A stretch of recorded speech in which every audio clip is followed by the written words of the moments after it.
The night I first heard the footsteps, I knew one thing for sure. No living human was walking inside that house. They were slow, heavy, purposeful, and they were coming from the ceiling. I was standing alone in a narrow hallway inside the Winchester Mystery House in San Jose, California, one of the most famous haunted houses in America. The tour had ended. The lights were dim.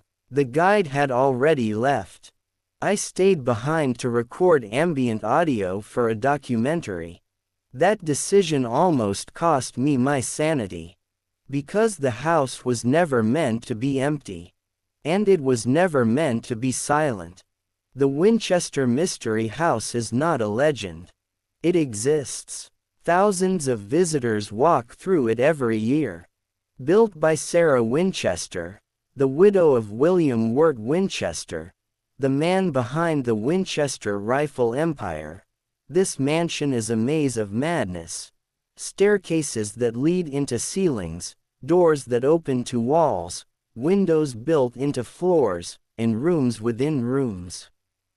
But what most people don't know is why it was built that way. After her husband and infant daughter died, Sarah Winchester became convinced that she was cursed. She believed the spirits of every person killed by a Winchester rifle were coming for her, and they would never stop. A spiritual medium told her something that would define the rest of her life. You must build a house for the spirits. And you must never stop building. The moment construction ends, you will die. So she obeyed. For 38 years, construction never stopped. Day and night, hammering, sawing, whispering. Sarah slept during the day and worked with spirits at night.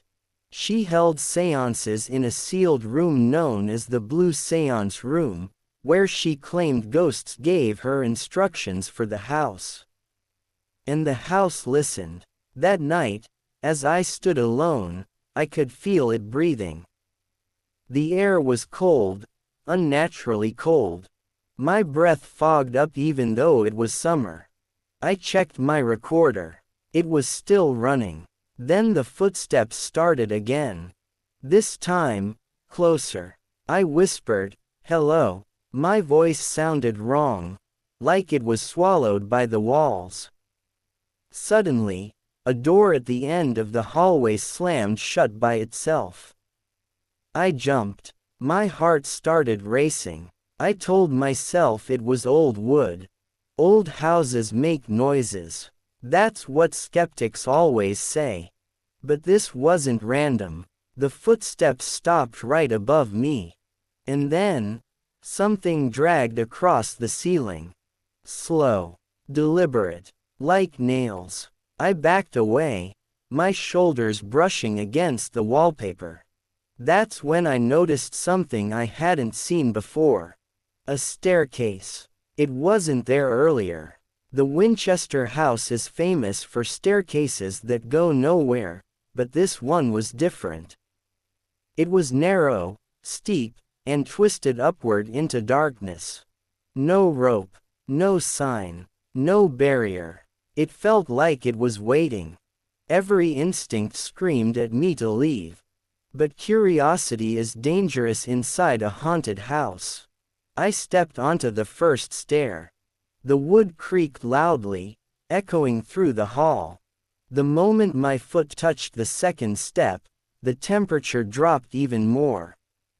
Halfway up, I smelled something metallic.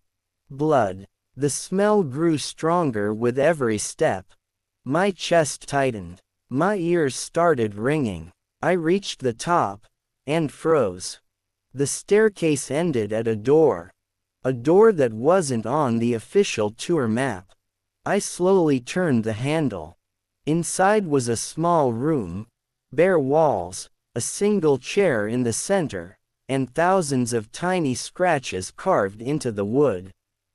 Names, dates, words like vengeance, murderer, widow.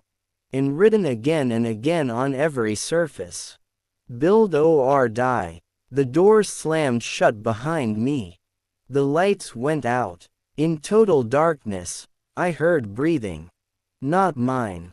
It was right next to my ear.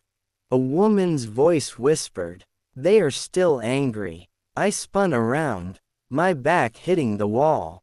I couldn't see her, but I could feel her presence. The air pressed against my chest like invisible hands. "Sarah," I whispered without thinking. The breathing stopped. Then came the sound of crying. Soft at first, then louder. Dozens of voices. Men, women, children. Gunshots echoed inside the walls.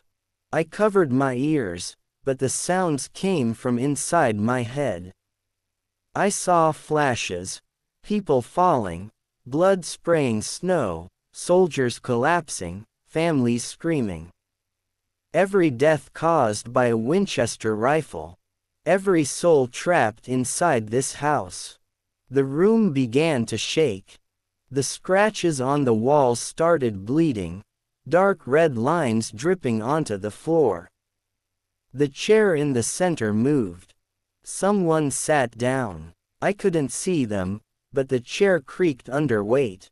A voice spoke calmly. "I built them rooms. I gave them doors. I gave them halls to walk. But they do not rest." I realized then, Sarah Winchester never left this house. She died in 1922, but something stayed behind. The lights flickered back on.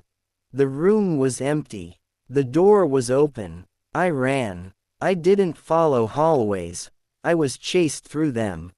Doors slammed.